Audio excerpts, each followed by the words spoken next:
Hello everyone, my name is Yogesh Chakra and I'm a business development manager with TCS Ion. And on behalf of TCS Ion Direct Academy channel, I welcome you all to the webinar on the topic Emerging Consumption Trends in the Food and Beverage Industry. I would like to quickly give you an overview of the topic. In 2020, food and beverages industry was expected to generate $76.5 billion in revenue. And by 2024, it is expected to reach a market volume of $105.7 billion. This market's growth rate and volume of consumption will make it more competitive than ever. In order to get the share of customers, food and beverage companies will need to tap into some highly efficient ways of reaching out to prospects and converting them. Now, traditional approach has been replaced by new digital formats. In digital world, social media packs enough punch to claim that it is one of the most lucrative channels for the food and beverage sector. According to a recent report, 79% of consumers trust food blogs. 86% of millennials turn to YouTube for food and beverage related tips. Serve them your products via vlogs, tutorials, or advertisements. 91% of customers read reviews. Most people consider reputation management as one of the pillars of their digital strategy. 92% of people trust their peers' recommendations. We need to encourage customer advocacy to increase sales and retention.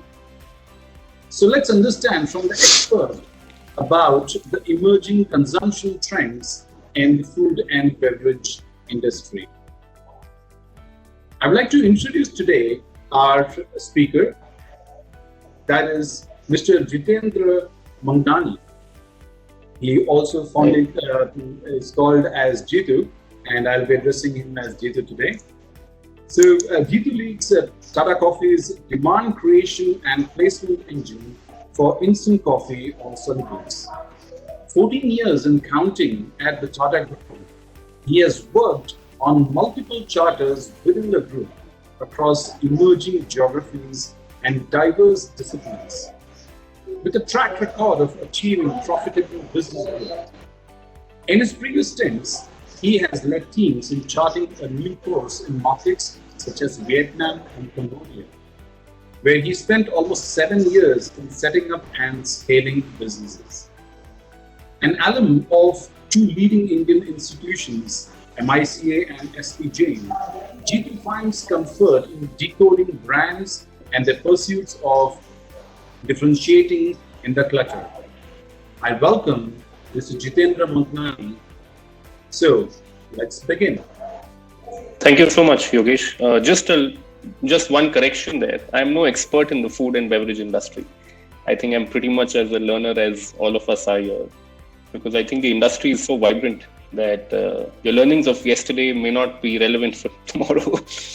So yes, but more than happy to be with you and with the participants and attendance.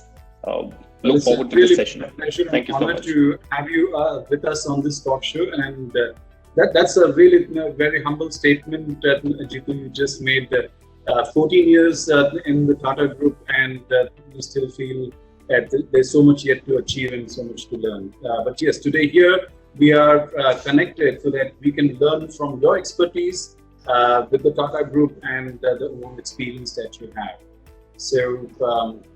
So yeah, I'm looking forward for a much learn from this session today, and I'm sure our attendees and people listening to this talk show also will learn a lot from you today.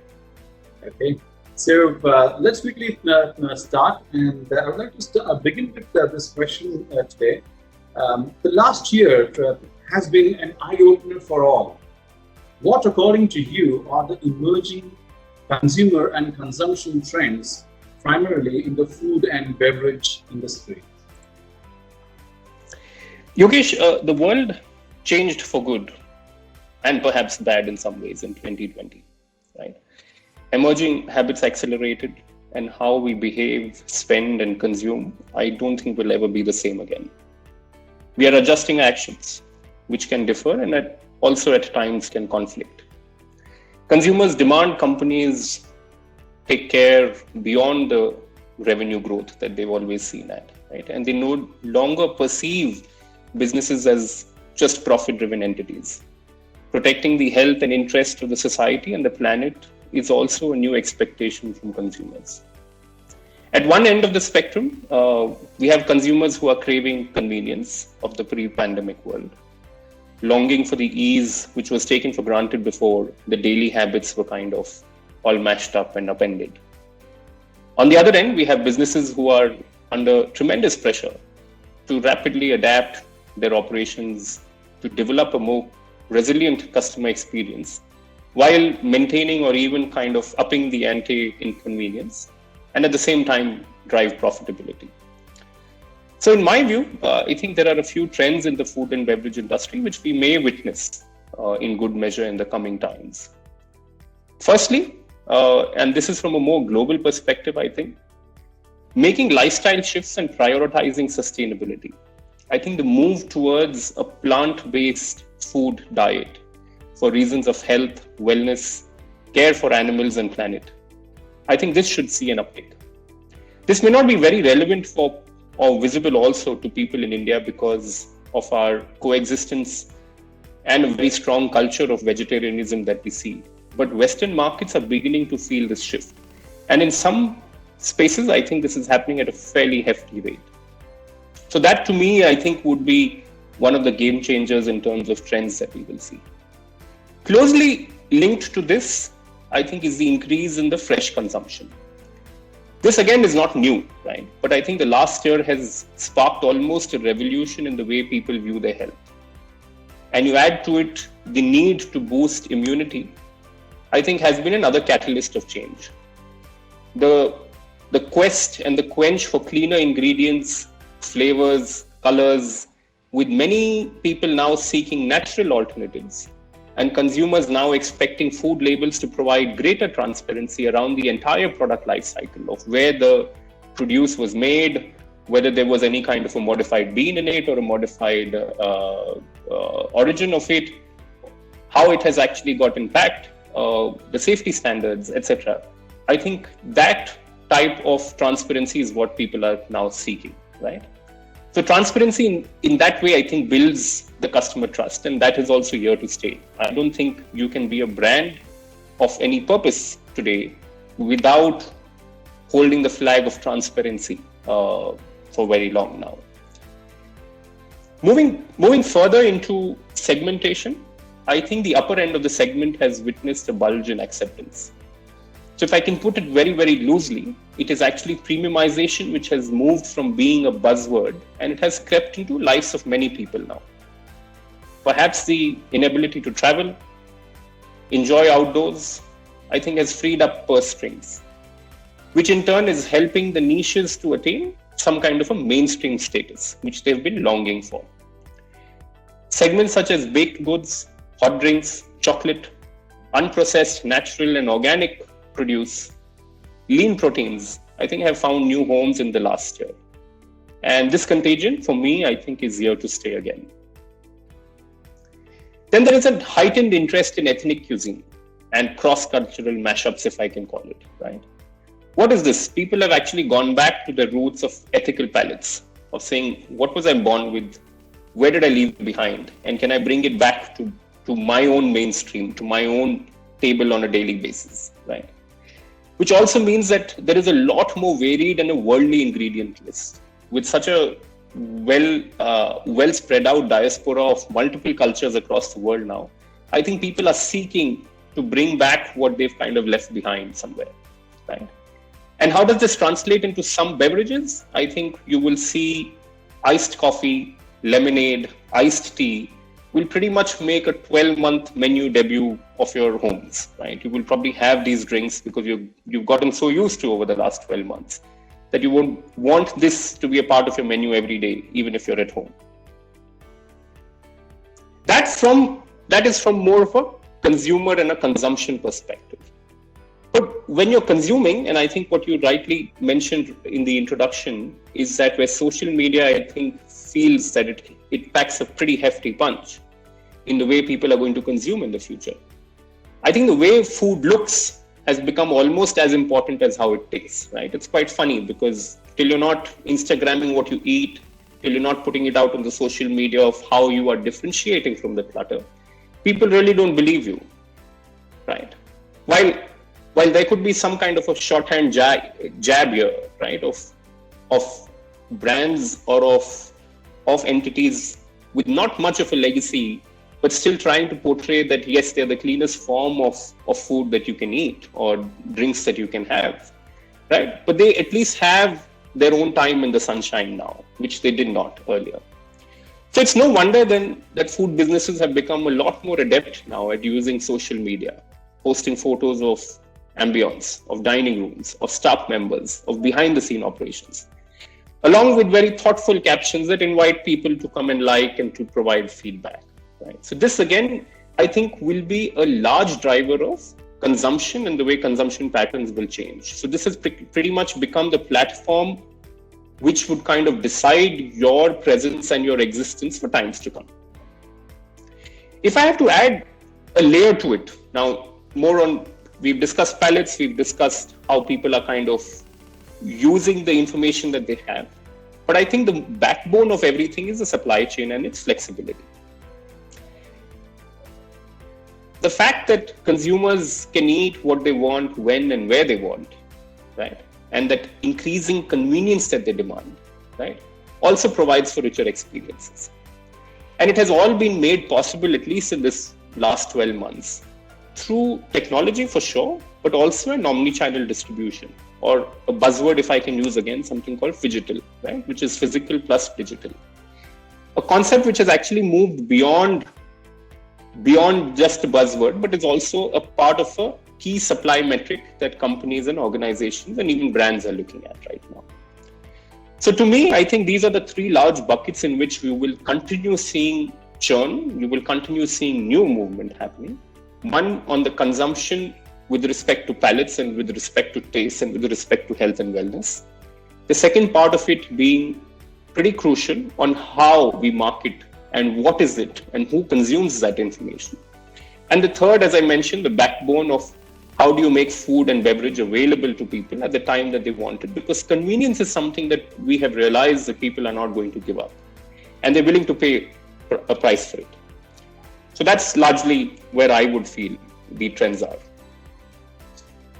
That was really an eye-opener to understand how during this pandemic as well, this particular industry has scaled and how there are new avenues which are available to scale the business. So moving on, Jitendra, do you think that these trends are here to stay? Or according to you, once the dust settles, consumption patterns will revert to the previous state? That's an interesting way to look at trends. But in my view, I think trends, like all other aspects, have a shelf life. Certain shifts are certainly here to stay and will continue to evolve and stay relevant. The nature of consumption or the requirement may alter. However, the move towards health and wellness has etched itself so deep over the last few months. And with so much more yet to come or to be addressed in this aspect, that I think this one is certainly here to stay for a while. Focus on immunity perhaps may reduce as the pandemic trails off over the months. But again, the interest for ethnic cuisine, if I can take that example, which has crept in, may continue to manifest itself in certain forms. But we also have to realize that each particular trend, in most cases, fight against a resource which we all know, but we don't value as much, which is time, right? The busier that our lives will get with travel and outdoors, there will be certain change and there will be a churn in the way we consume again. But it's nicer to actually have these trends going through a churn. Otherwise, what would happen is that you and I probably would be eating the same food and probably drinking the same thing every day without any kind of a palate cleanser, so to speak, or to even kind of look at or explore newer options. So yes, certain, I think, will stay. A few will go through a change. and a churn. To me, the biggest one or the two which will remain is sustainable consumption to an extent, which also would kind of link itself to transparency. And second is the focus on health and wellness.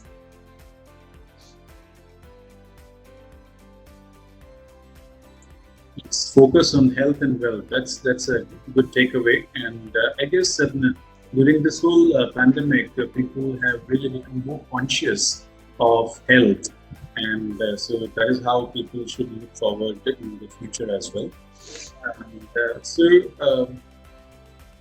let's dive a little deeper into this often repeated word, sustainability. Could you please decode this for us? And what role do organizations need to play going forward? Most of us would be familiar with this proverbial bunch of blindfolded people feeling an elephant to figure out what it is, right? Where each provides a plausible and somewhat correct answers, but the big picture always remains elusive. To me, sustainability is something very similar. One framework which I believe does some justice to this is something called the triple bottom line. It was introduced by a gentleman called John Elkington. And this triple bottom line focuses on people, planet, and profits. Right? And if I can add in another fourth layer, if I can be probably his successor in the entire concept of sustainability, I would put purpose also as the underlying factor. So there has to be a purpose for the people, purpose for the planet, and purpose for the profits. So purpose for existence of business, if I can say so. In short, if a company wishes to stay in business and protect and grow its financial bottom line, then it has to recognize that it can only do this if it manages the social and environmental responsibility of being in business. Simply because the society that it lives and thrives in provides its customers, its employees, and the fact that it remains legitimate as a business entity in that particular ecosystem. And on the other hand, then we have the environment, which provides the key resources. So sustainability, if we can kind of really bucket it, I think it's largely these three with the underlying aspect of purpose, of driving a purpose, of why you exist. But if I have to adjust this lens a little bit and look at it from a consumer or a sustainable consumption point of view, which I think would be more relevant for this particular industry. Over the last few years, people have started taking actions and prioritizing sustainable living. The motivation of this shift has certainly come from a collective desire, I believe, to reduce the carbon footprint, preserve non-renewable resources that we have on this planet. And this has resulted in innovations across the spectrum. The way food is prepared, the kind of ingredients we use, the processes to manufacture food, packaging, distribution, waste reduction, and the entire gamut, or probably the entire value chain of the industry. And you can actually put this out in any industry and you will see that there is innovation happening in certain spurts across the value chain with terms of sustainable, whether it's sustainable production, sustainable consumption, or just sustainable living, if I can say so. Right? As the social consciousness grows, I think the food and beverage industry and consumers are becoming more concerned about the staggering amount of waste that we generate. Right? Closer home, we've seen issues with the farm laws which have come about of information which has sprung up on the kind of grains that we have in our warehouses which are inaccessible or probably we do not know of at all times. Right? There is food waste which happens at the end of the chain as well after consumption at restaurants and at hotels, which again makes, while creates a fair bit of issues, it's also, if you're socially conscious, you would kind of realize that this was an avoidable waste. And this has actually spurred agencies, governments, institutions, and more importantly, I think ideas into action of how do we reduce this entire piece and how do we make our footprint extremely sustainable when it comes to consumption. What organizations should do, I think the link between sustainability and ethics is quite intimate. And it is much deeper than what many people realize. Given that a company's activities where everyone works, right? We are all functions of an organization that we are a part of, right? in some cases, or an institution, whatever you may be a part of. Given that any activity that we do, when it is viewed on a social lens, it is beyond the purview of the law, and hence it moves beyond the purview of compliance and probably gets ignored at certain times, right? I think this is where organizations really need to keep a keen check on its ethics and the need to build transparent entities which are extremely true to what they exist for, or in simpler terms, true to their words. So if we exist, why do we exist? And what are the socially conscious calls that we should be taking to ensure that we are preserving natural resources, and when we are consuming of them, then we are consuming it in a way where we are not being wasteful about it. So that, to me, I think is largely sustainability. And once you take care of that piece, then I think the other two pieces of people as well as profits also kind of come into the same fold. Because it's not that we expect organizations and institutions to be completely social conscious, may not have a means to exist, right? So once you kind of get that mix right, wearing the hat of ethics and probably, as I mentioned, sustainability for sure, I think that is where the sweet spot is for organizations. Wow, that was a good learn. I have always heard sustainability and growth, but you really brought in the fourth element of purpose being added to the three Ps. And that was really a good learn for me, and I'm sure for others also. And so I would like to understand further into what we are discussing. So let's talk about coffee, a product and industry which you are a part of. What are the primary trends we are witnessing in this industry? Before jumping into the trends, Yogesh, I'd like to kind of give a context of this industry, because not many people may be aware of coffee as a product. I'm not too sure of the consumption patterns within this particular group who is listening to us today or will be listening to us in the future. So very quick context on coffee, right? I think, and these are notions which actually kind of I also had to break down 2 years ago when I joined the coffee industry. I'm not very old in this industry, but as I mentioned, it's a new learning every day, and it's an extremely exciting space to be a part of. So two parts, and if I'm just breaking it down to the most simplest of buckets without getting into any kind of variabilities in it, right? There are two buckets of coffee consumption. One is the roast and ground coffee, or what we call the fresh coffee. And the other aspect is the instant coffee, which is basically beans which are processed in a manufacturing unit, become an instant coffee, and then hence you use the instant coffee as a soluble coffee, as you may call it, right? So when you go to cafes or when you go to coffee shops like Starbucks or any of the others, the coffee that is made out of the coffee that you drink is made out of fresh coffee beans, or the roast and ground coffee, as you call it.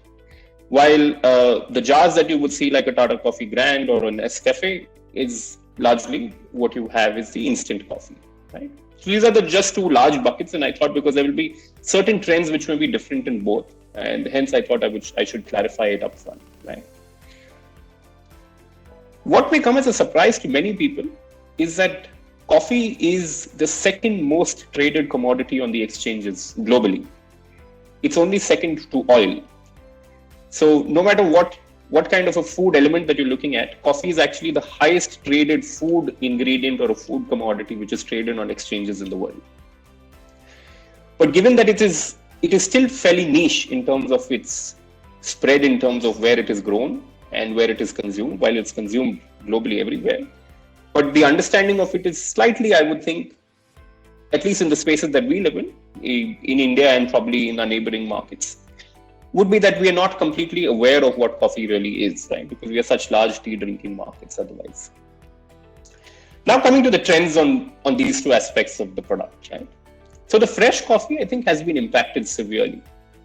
Why? I think the answer is simple, because coffee shops have shuttered or are operating pretty much at skeleton levels, right? Globally, because outdoor has been closed or has been brought on with some restrictions, and hence there is a dent that this particular market has seen, right? In mature markets though, fresh coffee is also pretty high on in-home consumption, right? So where in-home consumption has gone up because of the pandemic, Their fresh coffee consumption has also seen an uptick, but a large part of it, which is largely out of home consumption, I think has gone through a fairly large dip at the moment, right? And you will probably not see it come back to any kind of an original level even during this year. That's my view. I mean, I could be wrong, but that's my sense of it. Instant coffee, on the other hand, on an annual cycle, the growth trajectory, I think, has maintained pretty much the course that it was on, right? However, there have been times of volatile spikes and troughs in the past few months, depending on which markets have been open or depending on markets or opening up of borders, as well as the resilience of the entire distribution channel in which it was riding on. So again, that was more from an industry standpoint in a context. If I have to look at trends now, I think coffee enjoys an extremely favorable reputation when associated with health. Almost all research that you can read up tilts the favor that coffee and caffeine, in moderate levels certainly, boosts immunity, health, energy. This augurs really well with the times that we are in, given that people are seeking healthy beverage options. Also, what helps coffee grow and continue to remain relevant is that it is an extremely versatile ingredient or a base for beverages. We may have heard of the golden lattes, which have been now popularized by Starbucks and the cafes of the world, which is actually basically haldi with coffee or turmeric with coffee, right? We've been having haldi doodh, I think, time immemorial, right? But it has something which has come to the fore right now, and it is taking some kind of a global spotlight at the moment, right? Also, coffee with some natural ingredients that you would see, like ginseng, or probably more closer home as called as ashwagandha, right? Which helps building immunity, is a niche which has been started creating itself into a force, if I can say so. From a consumer preference perspective, coffee as a cold beverage, I think, is growing much faster than coffee drunk hot. Although the cold beverage as a base is much smaller, but yes, the growth levels are much higher. Given that the fastest growing coffee markets are primarily in Asia, which is China, India, the entire ASEAN belt, Middle East, and all of these have tropical climates primarily, the shift towards coffee in cold form is here to stay and is expected to grow as well. So if you're looking at coffee as an entrant, then yes, having coffee for cold beverage formats, I think, is something which can be an extremely interesting space. Coffee consumption in large parts is also linked to culture and many times function. And the versatility of this beverage only makes matters extremely interesting for us. Moving a step up, if I can say, in the premiumization chain or in the value chain, or moving down in the value chain, I would say, where you have specialty coffee, right? Specialty coffee has found new shelters during the pandemic. The demand for sustainably grown coffee beans and ethical sourcing is bringing a new level of transparency in the industry, and has a direct linkage to what we had spoken in the entire food and beverage industry's trends as well, right? Of sustainability, of transparency. Certified coffees, which means that you can actually trace the bean down to a particular farm wherever you are in the world. Those are also seeing a surge in demand after a period of fairly flat growth, if I can say, over the last few years. But now, because sustainability and ethical sourcing is coming to the forefront, these kind of coffees are also finding new homes. Going to the distribution perspective, again, going back to the trends like how we had elaborated in our food and beverage industry. Direct to consumer or direct to enterprise is a segment which is booming. Especially closer home for people in India, I think we have seen this come to the forefront in the last few months, where brands with niche and popular offerings are differentiating by way of what is the origin of coffee, which is the estate that we have picked this coffee from, what are the kind of roast parameters that we have given it, what are the kind of caffeine levels that we're kind of playing with, right? The convenience of it, and not to forget the taste profile, because we are attracting, or we are trying to attract a varied taste profile or a taste palette in India, where north of India is primarily tea drinking, right? While south also has a fair bit of tea drinking, but also has a fair bit of coffee culture. Right? So given that India itself is such a vast diaspora of palates, right? I think most of these brands have started doing something which is very, very differentiated. Overall, if I have to kind of summarize in terms of trends, I think fresh coffee has a challenge at a few corners till lockdowns ease and outdoor becomes the norm again. But in-home consumption, led primarily by instant coffee, is seeing much higher acceptance rates across formats. And certainly with concepts like Dalgona coffee, which became extremely popular again through Instagram over the last year, or probably cold coffee brews, which again are gaining a fair bit of popularity. Wow, I never knew there were so many variations in coffee. I have, like you said, in the north and in the south, there is more consumption of tea. I myself have been a tea lover. I just love tea. I need that morning tea. But now it looks like after hearing you, something is brewing up in my heart as well to jump on the coffee taste as well. Good, I'll go and take off my KRA that I've converted 1% to coffee. Yes. So you spoke of diversity in taste preference, which are perhaps driven by cultures and at times function. Could you please share a few examples to elaborate on this? Certainly, and I think I'll have to take a slightly more global landscape to kind of explain this. Taste evolution, pretty much like taste evolution in terms of when you're looking at premium products or move towards premium or move towards a little more ethical sourcing, right? Taste also goes through a similar kind of a life cycle, I would say, right? Now, taste evolution happens largely from markets which first consume instant coffee, and then they realize the freshness of fresh coffee or probably the taste aspect of the fresh coffee, and then they gradually move to that. Now, within both instant as well as fresh coffee, you have your own curve of premiumization, which many brands and many companies play on, right? It could be extremely value-driven or it could be premiumization, but both have a separate chart to it. As sometimes instant coffee then trails into fresh coffee because consumers become a little more evolved of the taste profile itself. Now, looking at taste preferences as such, which are largely driven by culture. Let's go back to the India example. If I can say South versus the rest of India, right? South consumes coffee with chicory, right? Chicory is a natural herb grown in certain parts of India, extremely popular in France as well for people who are looking at pure coffee or pure chicories. Has an added health benefit, though we do not, in India, we do not advertise it as more on the health angle, but globally it is advertised on a fairly large, or it's hinged on health and nothing else, right? But coffee chicory is a concept which is extremely popular in India, in the south of India. While in north, even though it's a tea drinking market, all marketeers you will see are actually focusing more on pure coffee, right? Because the taste profiles in north or in the rest of the country do not accept chicory as an additive to particular coffee, right? And what are we up against? At the end of the day, we are up against tea, if I can be very honest, right? I mean, though as a parent company, we both have tea as well as coffee, and probably tea is much larger. But I'm talking more from a concept of coffee and where we are today. While tea is actually, while it's the most popular beverage, it's also seeing a decline in popularity because the current generation really doesn't feel cool about drinking tea anymore, right? I mean, it's more about going to coffee shops. It's more about drinking coffee. It's more about the versatility of coffee that we spoke of earlier, right?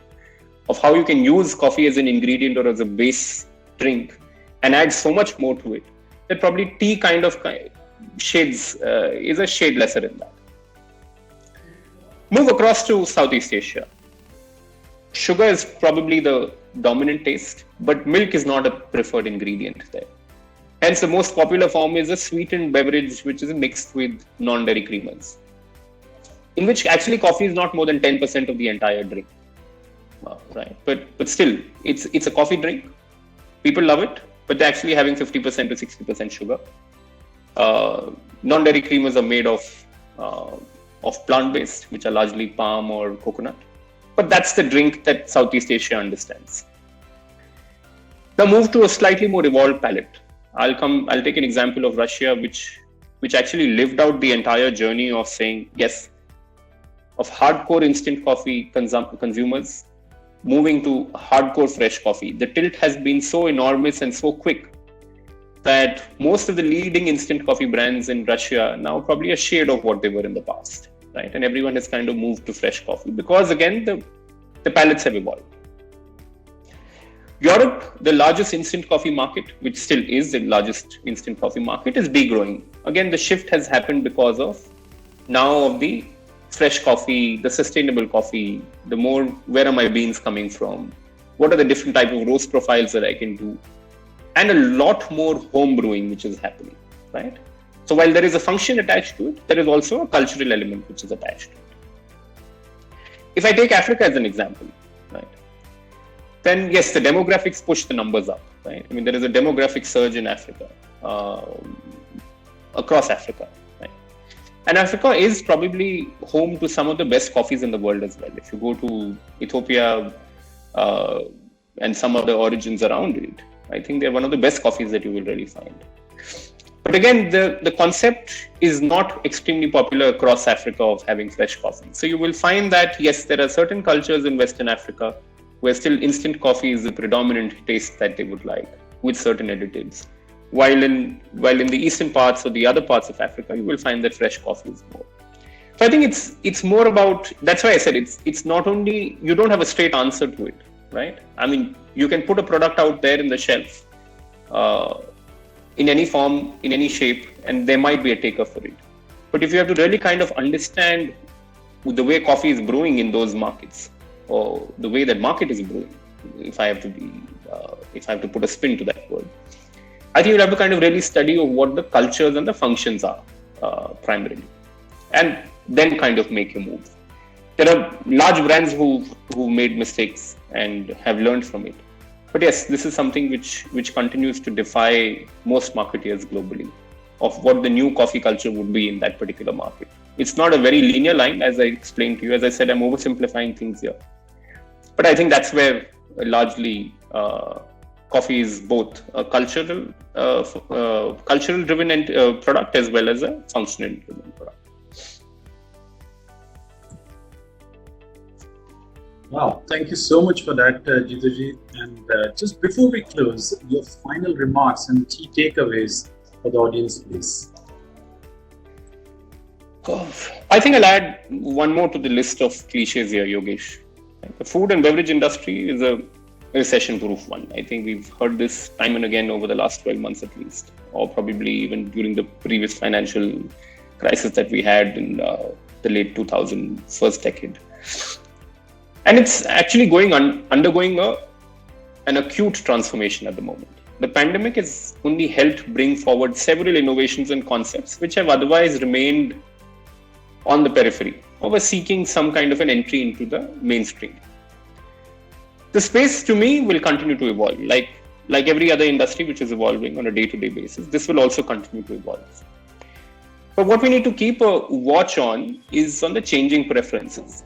And the information that we put out to the world, whether it's through social media or through the backbone that we are creating in terms of distribution channels, I think we'll have to be much faster in this industry to kind of adapt to changing preferences.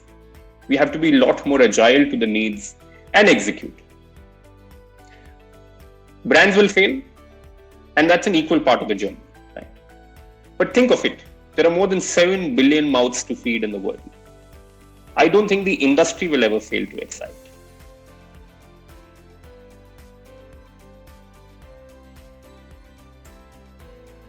Well, thank you, dear speaker, Mr. Jitendra Manghnani, for sharing your opinion with us.